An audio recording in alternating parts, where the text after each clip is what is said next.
Good morning, everybody, and welcome back to another episode of Coffee with the Critters. My name is Laura Joseph, owner of the Animal Behavior Center. We are an international educational center where we teach people all over the world how to empower animals, understanding the science of behavior, using the science of applied behavior analysis and positive reinforcement. We do that through our online services, which you can find out more about on our website, and that is something I have been working on nonstop. So for those that are not familiar with my work, you can find out more on our website. And you can also email me at Laura, Lara, at theanimalbehaviorcenter.com. You can also find that information on our website on our contacts. I answer each and every one of my emails. Those of you that email me know that. So I want to get started today on the last episode of time management for Coffee with the Critters. And the reason I have focused so much of the past, well, this will be the third week on time management is because it has a huge impact on our quality of life. It has a huge impact on the animals we care for. It has a huge impact on the other people we live with, the people that are involved in our lives, and it has impact on our not only our physical well-being, but our health and our stress level, in our mental clarification. I know that when things keep me busy, things seem chaotic, I can get very anxious very quickly. And I do use applied behavior analysis on myself, and I use it on myself every day. I'm looking at what are things that are happening, are things getting done, and I know that we really need to focus on how we feel at the end of the day. A lot of the people that have responded to me have told me that by the end of the day, they feel very worn out. And that is due to usually to a bunch of chaos throughout the day, things that are needing to get done that are not getting done. There's a lot of interruptions. We talked about that in the first episode. We took your questions, we addressed them. I gave you some examples, and I want to just clarify a couple of things, and then I'm going to go into some details on how we can manage this time. Good morning, everybody.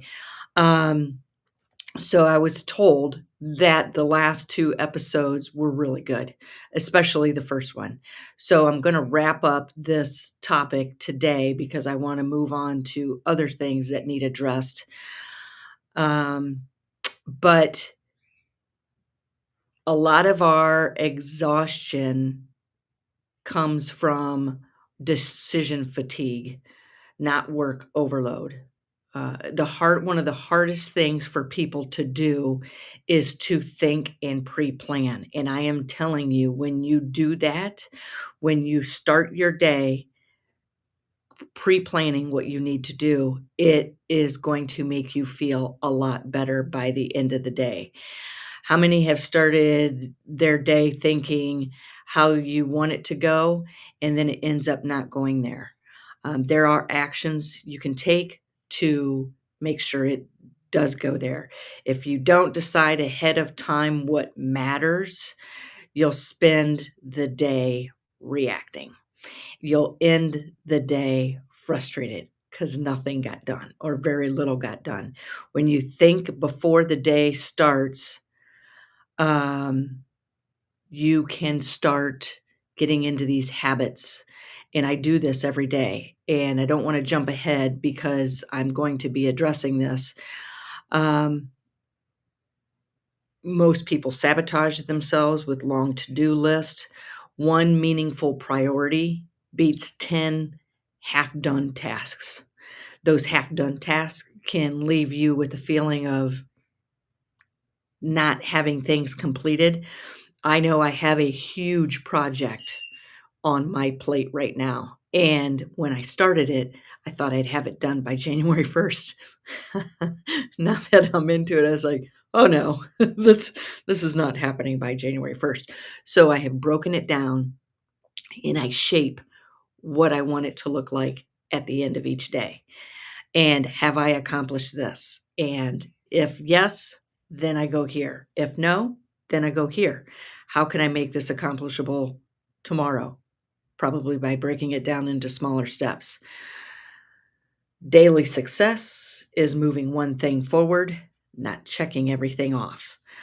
Um, and busy is not the same as effective. So there are a lot of small things you can do that make a big difference, and I've got a huge list of them. 5 to 10 minutes done consistently is how progress actually happens. And you can break things down when people walk in your door and interrupt you. I do this all the time. Give me 5 minutes. If you see me working on my computer, just let me know you have to talk to me. And as soon as I find a breaking point, I will talk to you. And talking often leads into how was your day? Then you're starting to lose control of your day.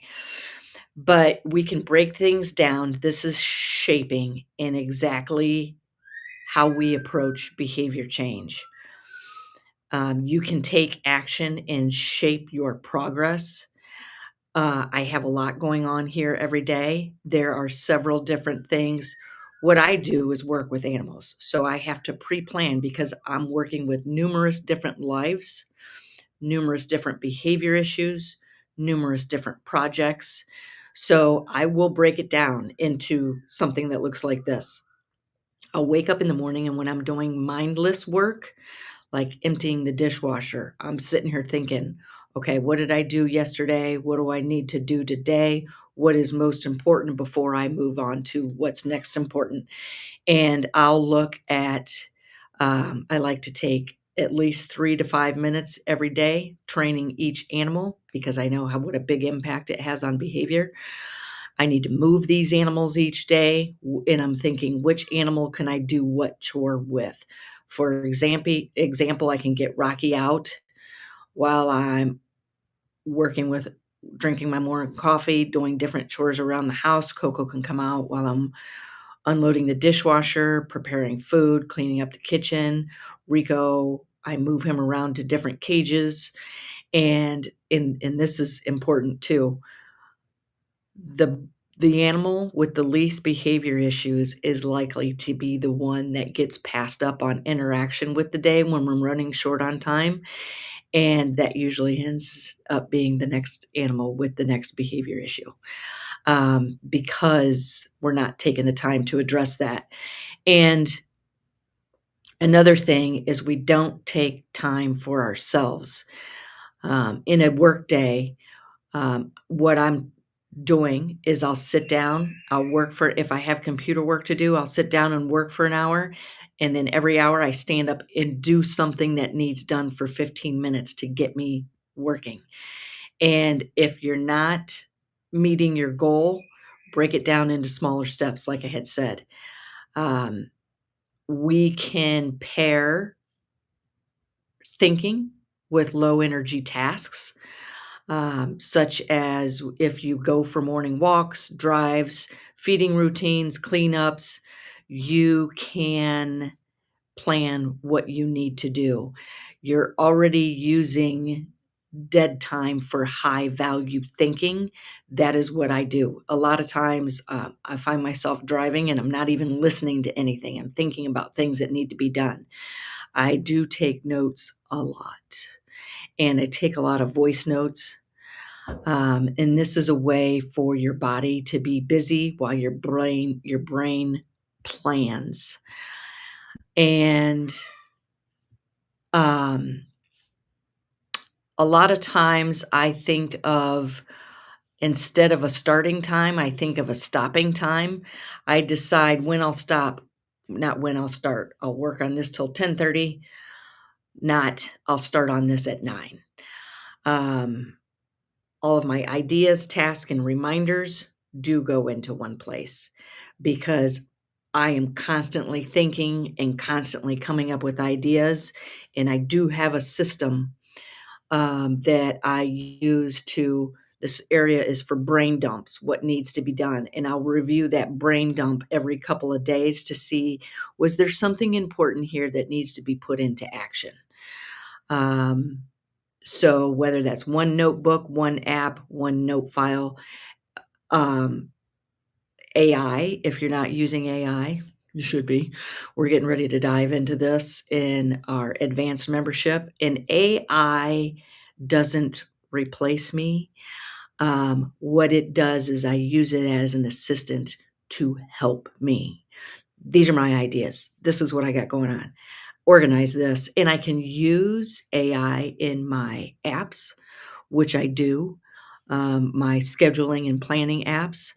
That way, if I change one thing, AI goes in and reorganizes my whole schedule. This was now down here.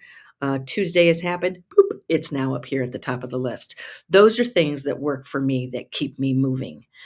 Um, and we can also batch things together. Messages and emails get handled at this time.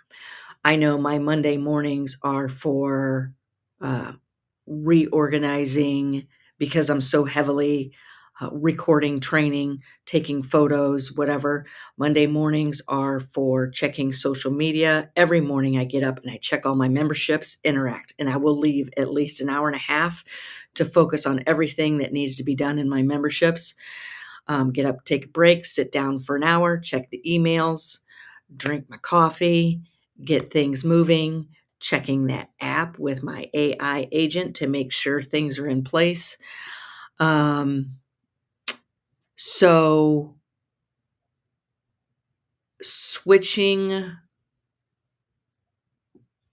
context switching is one of the biggest productivity killers.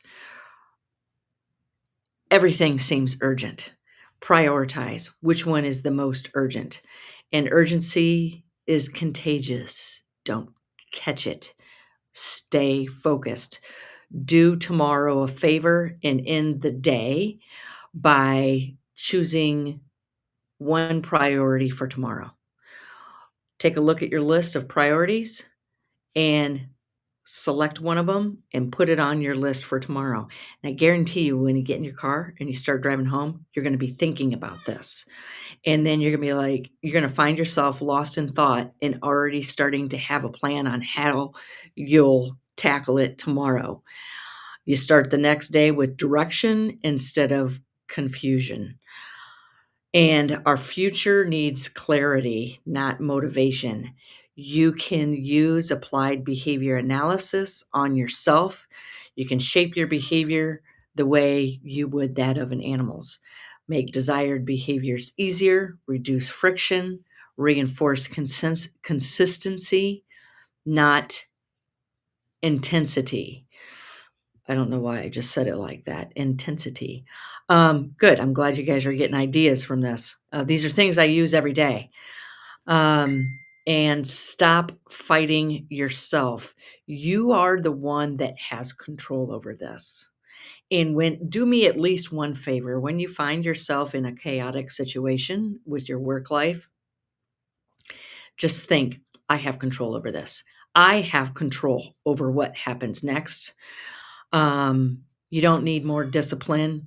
You need a better setup because burnout helps no one, not you, not your animals. I can't believe I've already been talking for 15 minutes, but I can't emphasize the importance of clarity. Clarity creates calm, and calm is what allows good care to happen. So wraps up our 3-week session on time management. I hope you take the time to remember all the points and steps I have given you, and I hope you take action on some of those. When somebody interrupts you, just say, "Hold, please." You finish. you decide when you finish and you get up and go up and say, okay, how can I help you? Otherwise, those constant interruptions, you're not going to get anything done. So if you want, email me at laura@theanimalbehaviorcenter.com, and I can put all of this into a bulleted point list for you. Very easy to follow, something you can tape next to your computer every morning and look at least at 3 of those things. Are those things getting done? So email me. I'll send you a bulleted point list. Time is precious. Um, I hope everybody has and is making as most of the time that they want. And please be mindful of other people's time as well. When you make a time commitment with somebody, an appointment, keep it.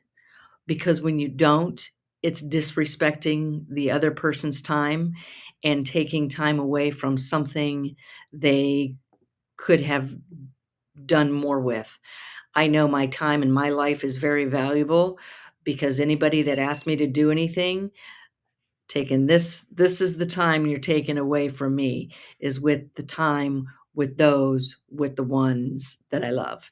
And with that being said, don't forget, Coffee with the Critters is now a podcast that you can find wherever you listen to your podcasts. Pay attention to our just pay attention to our website. You're going to see some changes.